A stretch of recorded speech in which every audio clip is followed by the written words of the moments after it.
కాబట్టి ఒకటే చెప్పదలుచుకున్నాను నేను. We are not in reservation category. Okay. We are without reservation category. We have a talent. We will prove our self. ఇది ఖచ్చితంగా నాకు నా పిల్లలకి అదే చెప్తాను కదా.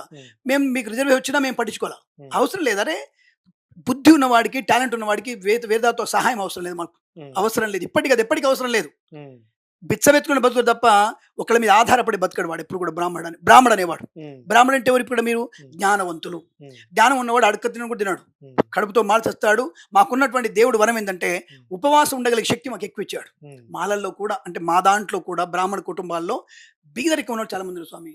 మీరు నార్త్ ఇండియాకి వెళ్ళండి, ఉత్తరప్రదేశ్లో రిక్షా పుల్లర్స్, ఆటో వాళ్ళు, పారిశుద్ధ్య కార్మికులు ఇప్పటికీ ఉన్నారండి.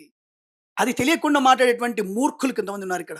కొంతమంది బైరి నరేష్లని, కొంతమంది గోగినేళ్ళని, కొంతమంది మిగతా వాళ్ళు కేవలం సనాధర్మంలో బ్రాహ్మణ మీద పడేటి వాళ్ళు, జ్యోతిష్యం మీద పడేటు, ఇది సైన్స్ అనే విషయం తెలియకుండా మాట్లాడే వ్యక్తులు చాలా మంది అయిపోయారు. కాబట్టి అందరినీ ఉపేక్షించే టైం దాటిపోయింది. ఇప్పుడు అంతటి ఓపిక మా దగ్గర లేదు. మా పిల్లలు మమ్మల్ని ప్రశ్నిస్తున్నారు. మా పిల్లల్ని కూడా మేము ఒక రాడికల్ టైప్ ఆఫ్ విధానంతో పెంచుతున్నాం. సంస్కారవంతంగా, సంప్రదాయబద్ధంగా, బ్రాహ్మణత్వంతో, జ్ఞానవంతులుగా, ప్లస్ ధైర్యంగా పోరాడగలిగేటువంటి శక్తిని మని ఒక రకంగా చండ్ర పుల్లారెడ్డి, మీకు ఐడియా ఉందో లేదో, ఉత్తమ కమ్యూనిస్ట్ చండ్ర పుల్లారెడ్డి, ఆయన భావజాలంతో మా పిల్లల్ని కూడా పెంచుతున్నాం మేము.